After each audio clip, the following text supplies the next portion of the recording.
আমি মাংসগুলো দিয়ে দিব। আমার মশলা কষানো হয়ে গেছে, এখন আমি মাংসগুলো দিয়ে নিব সব।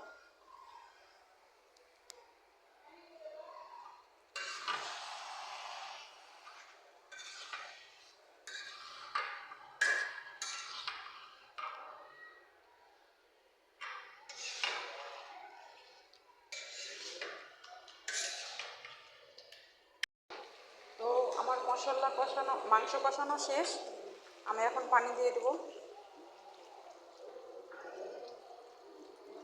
একটু বেশি করেই পানি দিলাম, যেহেতু মাংস সিদ্ধ না হলে বাবু খেতে পারে না।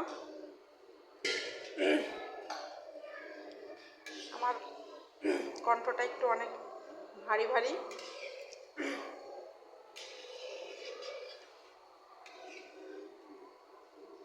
এখন পানি দিয়ে দিয়েছি, আর মাংসটা আস্তে আস্তে হইতে থাকুক।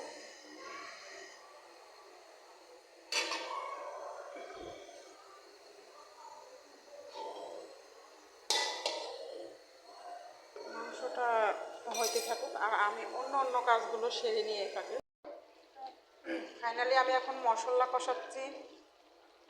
তো আমি এখানে কষানোর সময় গরুর মাংসর মশলাটা আর কি দিয়ে দিলাম।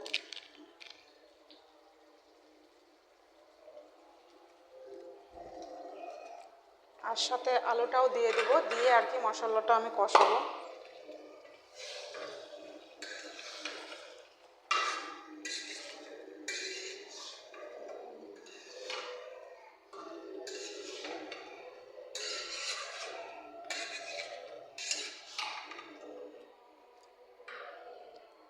মশলাটা কষানো হলে আমি পানি দিয়ে দেব।